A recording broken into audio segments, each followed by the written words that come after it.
saludo a todos. Creo que, bueno, ya estamos en la última presentación. Me imagino que ya están cansados. Ahora ya quieren ir a dar su vuelta, ¿verdad? Me tocó la última. Pero, permítame, voy a poner la cámara. Ok. Bueno, saludos a todos. Veo un par de caras conocidas por ahí. Ok. Bueno, fíjense que eh, la charla que les voy a dar es un poquito, ¿verdad? Hablarles de la experiencia ¿verdad? Que tuve con este proyecto de investigación.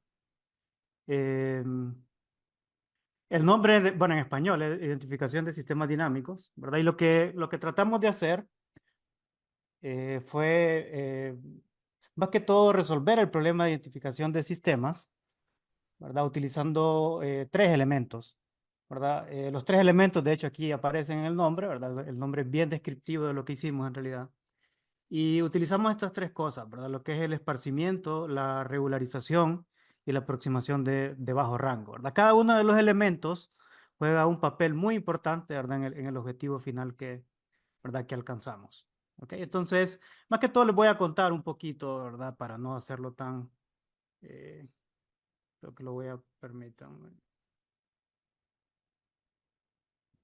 Ok.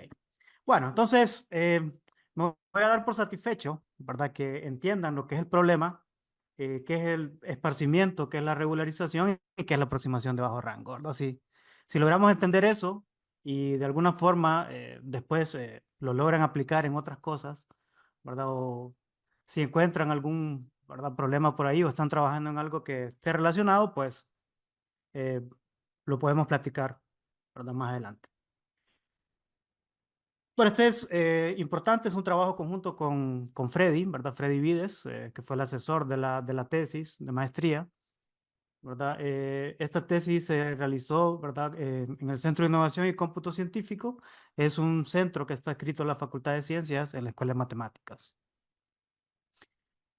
Bueno, creo que todos estamos familiarizados con lo que es un sistema dinámico. Básicamente ocupamos tres cosas, ¿verdad? Un sistema dinámico, bueno, a veces se puede definir solo con dos, ¿verdad? Pero aquí son tres: el eje del tiempo, ¿verdad? Dónde viven las señales y luego el comportamiento de ese sistema dinámico que, ¿verdad? Esto es lo más conocido, ¿verdad? El comportamiento vienen a ser las ecuaciones, las funciones, ¿verdad? Que tenemos.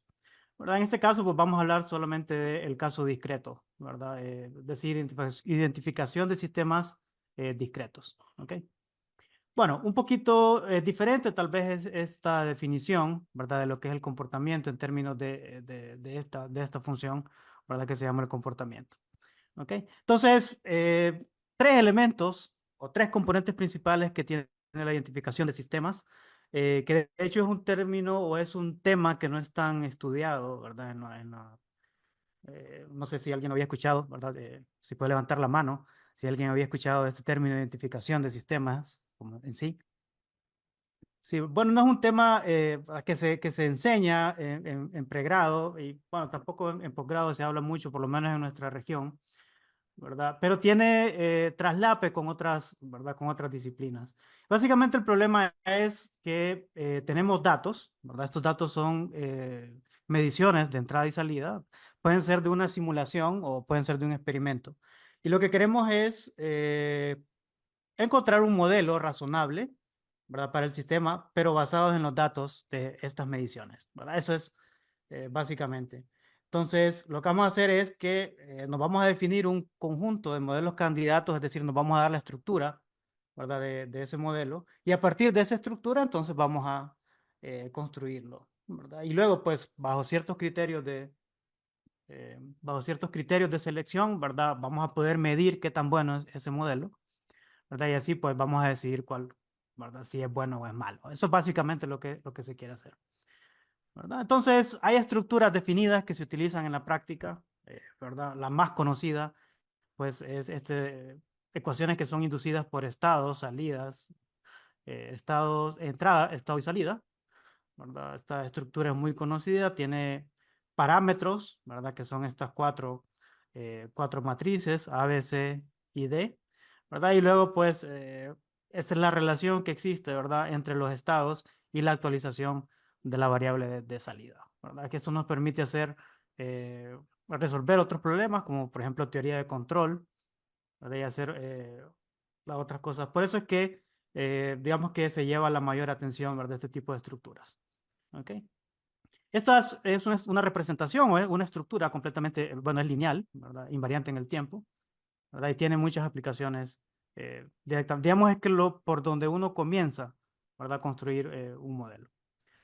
Entonces, en la última parte de la investigación, ¿verdad? Esto ya es más reciente, hemos tratado de investigar este tipo de unas representaciones más generales, ¿verdad? De hecho, no lineales. Esta sería una representación general autorregresiva en tiempo discreto, ¿verdad? Donde lo que queremos hacer es encontrar una representación que dependa, ¿verdad? ¿Verdad? De las entradas anteriores bajo cierto parámetro L, ¿verdad? Al final, lo que queremos es parametrizar, ¿verdad? Utilizando funciones base, ¿verdad? De forma lineal, para poder utilizar las mismas técnicas, ¿verdad? Para los modelos anteriores y así pues lograr una representación no lineal utilizando los métodos anteriores, ¿verdad? Esto es algo que hemos estado haciendo recientemente lo voy a mostrar en el resultado más adelante, ¿ok? Bueno, entonces, ¿cuál es el problema que tiene? Bueno, básicamente cuando construimos, ¿verdad? El espíritu de estas técnicas es construir una matriz de trayectorias, ¿verdad? Estas son trayectorias, matrices de trayectoria tipo Hankel, ¿verdad? Se conocen. Son matrices en bloques que se construyen a partir de los datos, ¿verdad? Básicamente es lo que ocupamos aquí, solamente los datos. Entonces, cada fila de esta matriz de trayectorias es la secuencia de los datos y cada columna, ¿verdad? Representa una instantánea de la secuencia en un momento específico, ¿verdad? Entonces, esta matriz de trayectorias nos va a servir para capturar la información temporal y la estructura, ¿verdad? Del modelo. Solamente esto es lo que vamos a ocupar, ¿verdad? Entonces, la idea es poder parametrizar, ¿verdad? Utilizando algunas ideas. Y básicamente lo que hicimos fue conectar, ¿verdad?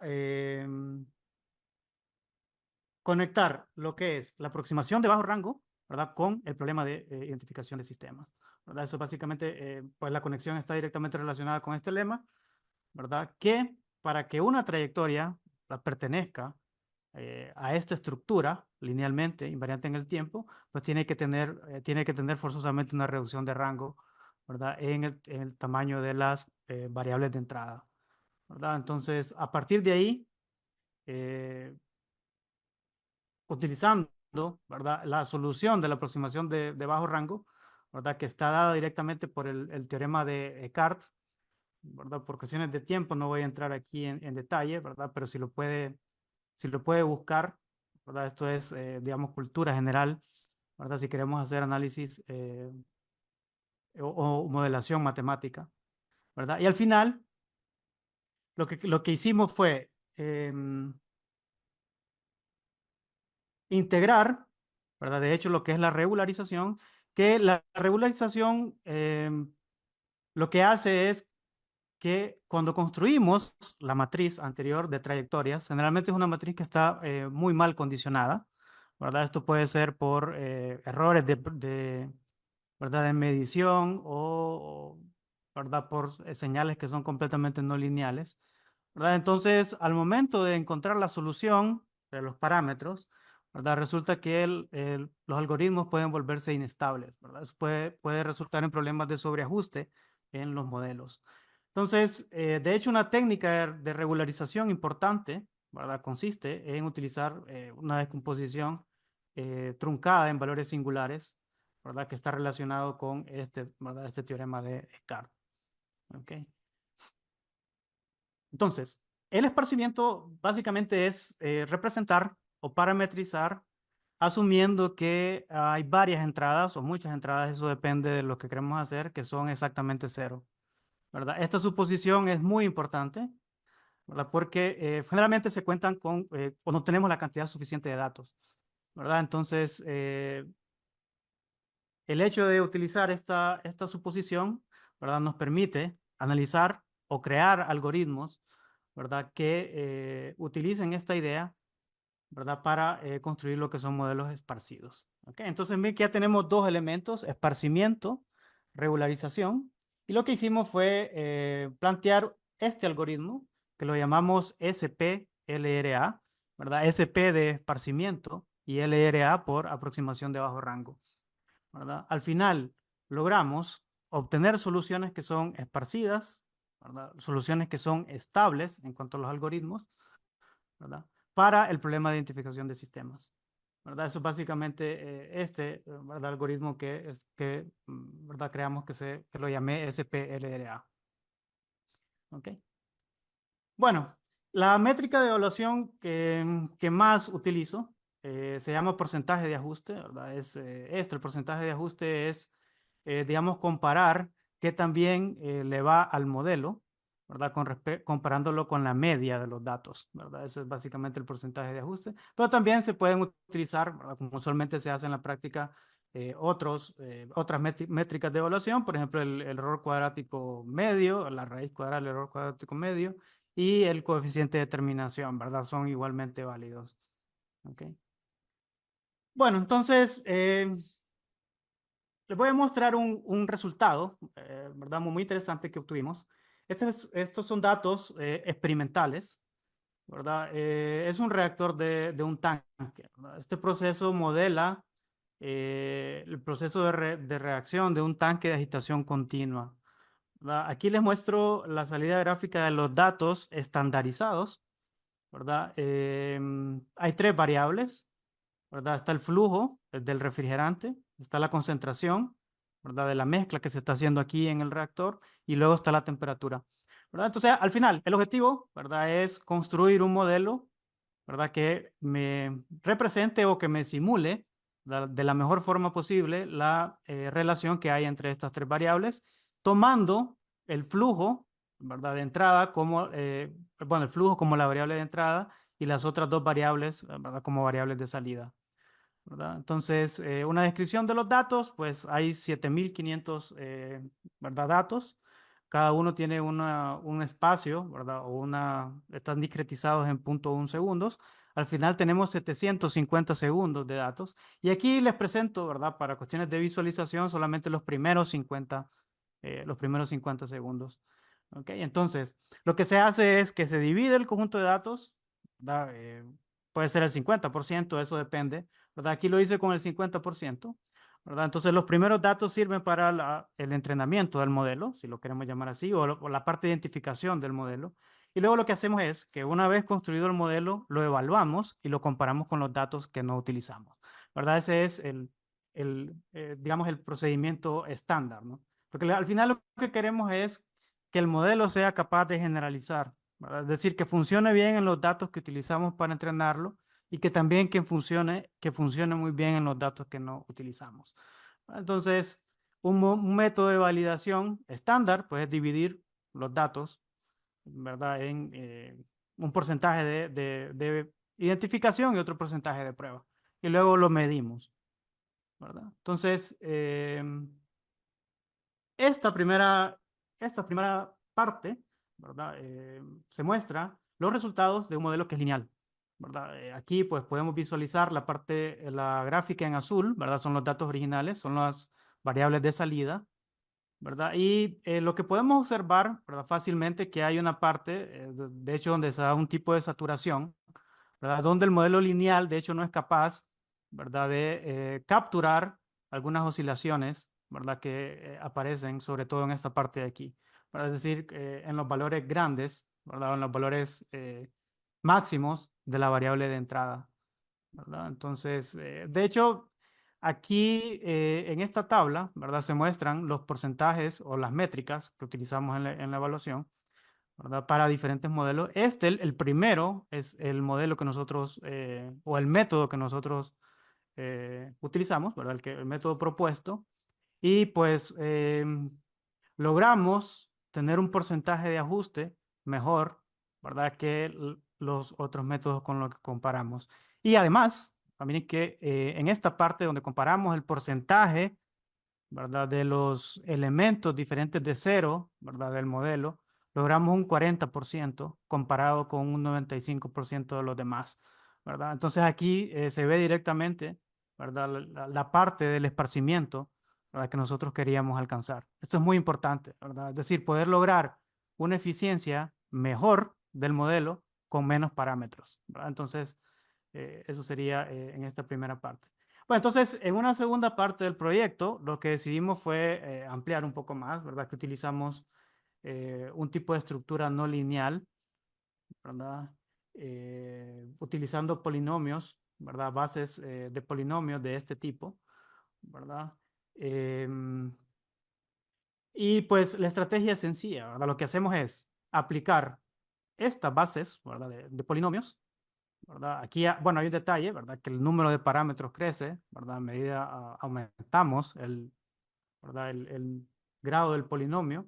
Y lo que hacemos es directamente aplicar esta función, ¿verdad? Esta función es base, la aplicamos directamente en la matriz de trayectorias original, ¿verdad? Y queda muy sencillo, de hecho, de analizar, ¿verdad? Entonces, logramos este tipo de comportamiento, ¿verdad? Logramos capturar, ¿verdad? Con un modelo relativamente sencillo, ¿verdad? Logramos capturar las oscilaciones, ¿verdad? En la parte no lineal, ¿verdad? Digamos, de las variables de salida, ¿verdad? Es un resultado muy interesante y además logramos mantener un número eh, ¿verdad? Logramos mantener un número de parámetros pequeños en comparación con los demás, ¿ok?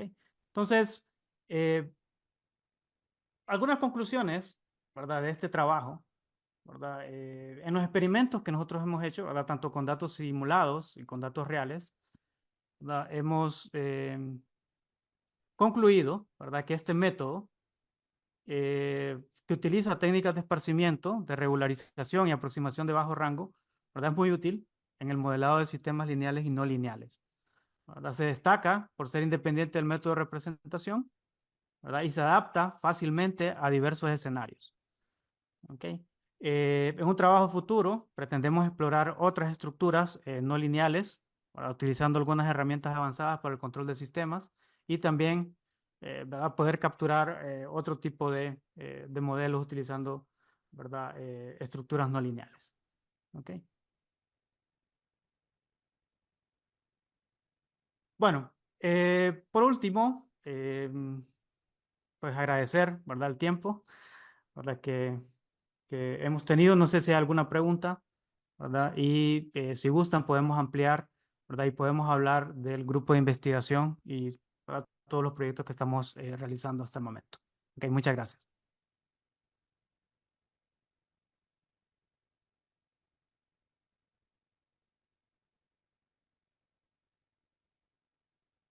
Ok, muchas gracias. Tendremos un tiempo para poder hacer preguntas, así que si las tienen, pueden hacerlas ahora.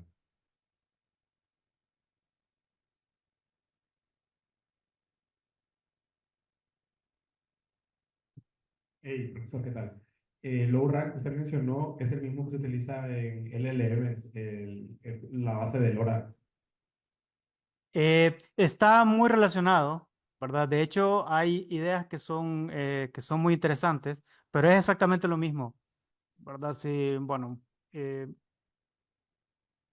al final, eso está basado exactamente en este teorema, ¿verdad? Que se llama teorema de Descartes, ¿verdad? Es algo que tiene que ver con compresión, ¿verdad? Se logra representar la misma información, o bueno, no la misma información, ¿verdad? Pero lo que se quiere es aproximar la matriz original de los datos, ¿verdad? Que son datos generalmente de alta dimensión, ¿verdad? Con una selección de términos dominantes, ¿verdad? Que representan una compresión de la mejor información que yo puedo tener, ¿verdad? Pero de hecho es exactamente lo mismo, ¿verdad? Solamente que allá los datos son de bastante dimensión, ¿verdad? O sea, no son comparables con lo que nosotros estamos haciendo acá, ¿verdad? Pero sí en esencia, ¿verdad? La idea es la misma, ¿verdad? Y de hecho se pueden compartir, ¿verdad? Las técnicas, sí. Gracias.